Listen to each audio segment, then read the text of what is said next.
দীঘলদৰী গাঁৱৰ সুযোগ্য সন্তান বুলি ক'ব লাগিব। এদিন ভাল মানুহ হ'লহেঁতেন। পিংকী দাসৰ 16 তাৰিখৰ নিশা দুষ্কৃতিকাৰীয়ে যি হত্যা কৰিলে, এই হত্যাক আমি গৰিহণা দিছোঁ। আৰু তেখেতৰ 11 তাৰিখৰ পৰা নিখোজ হৈ থকাৰ পিছত 16 তাৰিখে ৰাজপথত পোৱা গৈছে, নগাঁৱৰ ৰাজপথত পোৱা গৈছে, শিৱথানৰ কোনোবা স্থানত পোৱা গৈছে। এই বিষয়টো সন্দৰ্ভত আমি এটা কথা উপলব্ধি কৰিছোঁ, তাইক আচলতে বৰ মৰ্মাহতভাৱে, বৰ্বৰিতভাৱে, নিশ্চিতভাৱে তাইক হত্যা কৰা হৈছে। এই হত্যা কিয় কৰিলে তাৰ মাজৰ দীঘলীয়া কাহিনী থাকিব। এই কাহিনীটোক সম্পূৰ্ণভাৱে উদ্ধাৰ কৰিবৰ কাৰণে আমি জিলা প্ৰশাসন, আৰক্ষী বিভাগক আমি অনুৰোধ কৰিছোঁ, আমি দাবী জনাইছোঁ যে এই বিষয়টো সন্দৰ্ভত যাতে অপৰাধীয়ে কোনো কাৰণে যাতে ৰেহাই নাপায়, তাৰ কাৰণে তেখেতসকলে তদন্ত আৰু তদন্তৰ কাৰণে আগুৱাই যাওক, বিষয়টো আগুৱাই যাওক।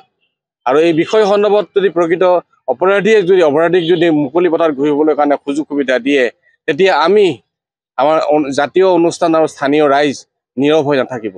সেইফালৰ পৰা আমি আজি সমজিলা আয়ুক্তৰ জৰিয়তে জিলা আয়ুক্তলৈ দিছোঁ আৰু মুখ্যমন্ত্ৰীলৈ প্ৰেৰণ কৰিছোঁ আমি। আৰু আৰক্ষী সমজিলাৰ যি আৰক্ষী অধীক্ষক আছে তেখেতৰ জৰিয়তে আমি অসমৰ আৰক্ষী সঞ্চালক প্ৰধানলৈ আমি প্ৰেৰণ কৰিছোঁ। আৰু জিলা আৰক্ষী অধীক্ষকলৈ আমি সমজিলাৰ জৰিয়তে প্ৰেৰণ কৰিছোঁ। আৰু এই বিষয়টো সন্দৰ্ভত এটা গুৰুত্ব দিবৰ কাৰণে মুখ্যমন্ত্ৰী, অসম আৰক্ষী সঞ্চালক প্ৰধান আৰু জিলা আয়ুক্ত আৰু SP-য়ে এই বিষয়টো সন্দৰ্ভত গুৰুত্ব সহকাৰে লওক, যে এইটো আচলতে খুব সাধাৰণ হত্যা নহয়, সাধাৰণ বিষয় নহয়, এইটো গুৰুত্বপূৰ্ণ বিষয়, যিটো সৰু ছোৱালী, 12 বছৰীয়া ছোৱালী। গতিকে এইটো ক্ষেত্ৰত ন্যায় পাব লাগিব।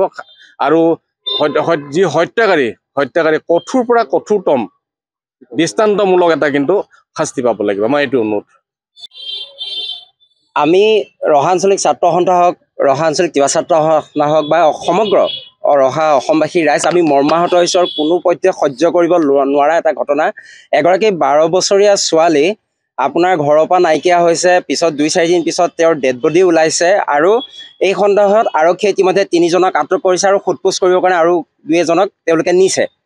এই কথাটো কোনোপধ্যে অসমত মানি ল'ব নোৱাৰি। অসমৰ ছোৱালী এজনী, কণমানি 12 বছৰীয়া ছোৱালী এজনী এনেকৈ নিৰ্দয় নিৰ্মমভাৱে হত্যা কৰি পেলাইছে। আৰু আমিতো সন্দেহ কৰিছোঁ তেওঁ হয়তো ধৰ্ষণো কৰিছে।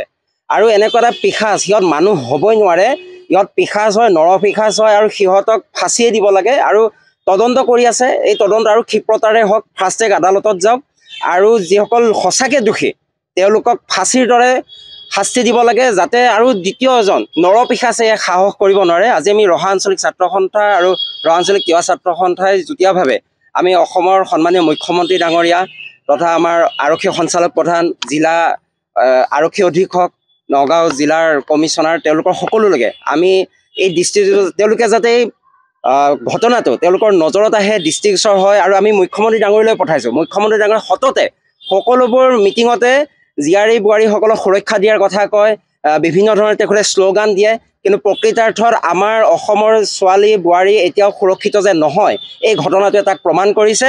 আমি ৰহা আঞ্চলিক ছাত্ৰ সন্থা আৰু তিৱা ছাত্ৰ সন্থাই আমাৰ এই জীয়াৰী বোৱাৰীসকলক নিৰাপত্তা দিয়ক, অসমীয়াক নিৰাপত্তা দিয়ক, এয়া আমি দাবী কৰিছোঁ। আৰু অতি সোনকালে দোষীসকলক কৰায়ত্ব কৰি আৰু তেওঁলোকক ফাঁচীৰ দৰে শাস্তি দিবৰ কাৰণে আমি দাবী জনাইছোঁ।